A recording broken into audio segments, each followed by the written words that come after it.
प्राचीन समय की बात है। किसी राज्य में एक बड़ा प्रतापी तथा दानी राजा राज्य करता था। वो प्रत्येक गुरुवार को व्रत रखता एवं भूखे और गरीबों को दान देकर पुण्य प्राप्त करता। परंतु यह बात उसकी रानी को अच्छा नहीं लगता था। वह न तो व्रत करती थी और न ही किसी को एक भी पैसा दान में देती थी, और राजा को भी ऐसा करने से मना करती थी।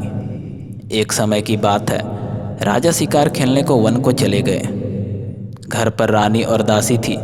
उसी समय गुरु बृहस्पति देव साधु का रूप धारण करके राजा के दरवाजे पर भिक्षा मांगने को आए। साधु ने जब रानी से भिक्षा मांगी तो वह कहने लगी, हे साधु महाराज, मैं इस दान और पुण्य से तंग आ गई हूँ। आप कोई ऐसा उपाय बताए जिससे कि सारा धन नष्ट हो जाए और मैं आराम से रह सकूं।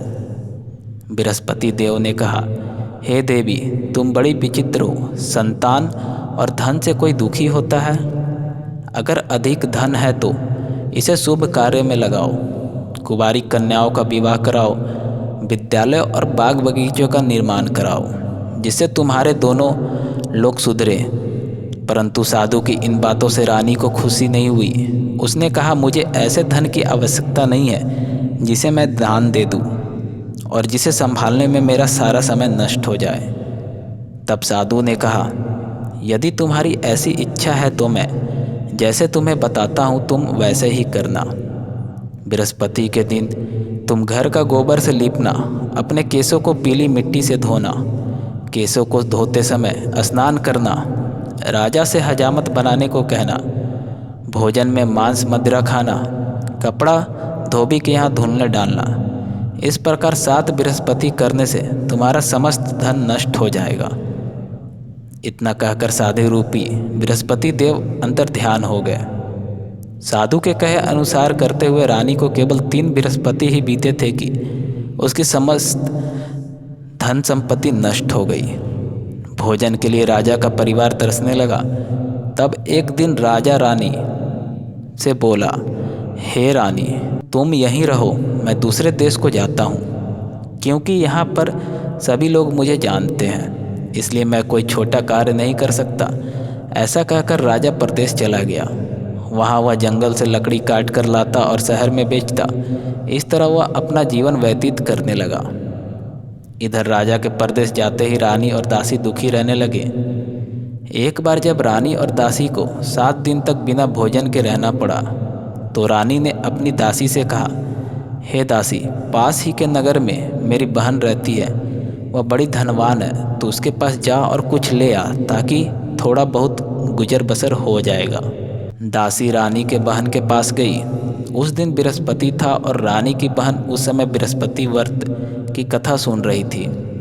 दासी ने रानी के बहन को अपनी रानी का संदेश दिया, लेकिन रानी की बड़ी बहन ने कोई उत्तर नहीं दिया। जब दासी को रानी की बहन से कोई उत्तर नहीं मिला तो वह बहुत दुखी हुई और उसे क्रोध भी आया।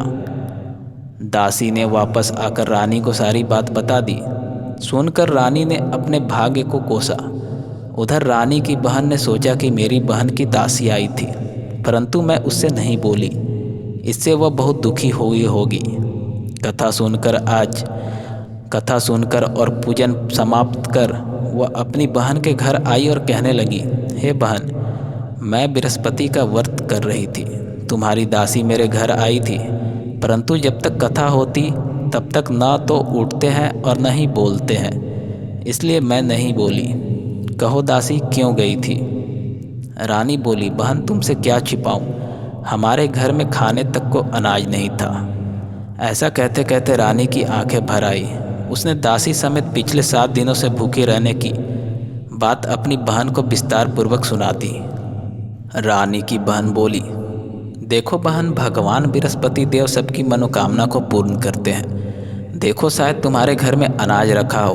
पहले तो रानी को विश्वास नहीं हुआ, पर बहन के आग्रह करने पर उसने अपनी दासी को अंदर भेजा तो उसे सचमुच अनाज से भरा एक घड़ा मिल गया। यह देखकर दासी को बड़ी हैरानी हुई। दासी रानी से कहने लगी, हे रानी, जब हमको भोजन नहीं मिलता तो हम व्रत ही तो करते हैं, इसलिए क्यों ना इनसे व्रत और कथा की विधि पूछ ली जाए, ताकि हम भी व्रत कर सके। तब रानी ने अपनी बहन से बृहस्पति व्रत के बारे में पूछा। उसकी बहन ने बताया, बृहस्पति के व्रत में चने की दाल और मुनक्का से विष्णु भगवान का केले की जड़ में पूजन करे तथा दीपक जलाए, व्रत कथा सुने और पीला भोजन ही करे। इससे बृहस्पति देव प्रसन्न होते हैं। व्रत और पूजन विधि बतलाकर रानी की बहन अपने घर को लौट आई। 7वें रोज बाद जब गुरुवार आया तो रानी और दासी ने निश्चय अनुसार व्रत रखा। घुड़साल में जाकर चना और गुड़ बिन लाई और फिर उसकी दाल से केले की जड़ तथा विष्णु भगवान का पूजन किया। अब पीला भोजन कहाँ से आए, इस बात को लेकर दोनों बहुत दुखी थे। चूँकि उन्होंने व्रत रखा था इसलिए गुरुदेव उन पर प्रसन्न थे, इसलिए वे एक साधारण व्यक्ति का रूप धारण करके 2 थालों में सुंदर पीला भोजन दासी को दे गए। भोजन पाकर दासी प्रसन्न हुई और फिर रानी के साथ मिलकर भोजन ग्रहण किया। उसके बाद वे सभी गुरुवार को व्रत और पूजन करने लगी। बृहस्पति भगवान की कृपा से उनके पास फिर से धन संपत्ति हो गया, परंतु रानी फिर से पहले की तरह आलस्य करने लगी। तब दासी बोली, देखो रानी, तुम पहले भी इस प्रकार आलस्य करती थी, तुम्हें धन रखने में कष्ट होता था, इस कारण सभी धन नष्ट हो गया, और जब भगवान गुरुदेव की कृपा से धन मिला है तो तुम्हें फिर से आलस्य होता है। बड़ी मुसीबतों के बाद हमने यह धन पाया है, इसलिए हमें दान पुण्य करना चाहिए, भूखे मनुष्यों का भोजन करना चाहिए और धन को शुभ कार्यों में खर्च करना चाहिए, जिससे तुम्हारे कुल का यश बढ़ेगा, स्वर्ग की प्राप्ति हो और पितर प्रसन्न हो। दासी की बात मानकर रानी अपना धन शुभ कार्यों में खर्च करने लगी, जिससे पूरे नगर में उसका यश फैलने लगा।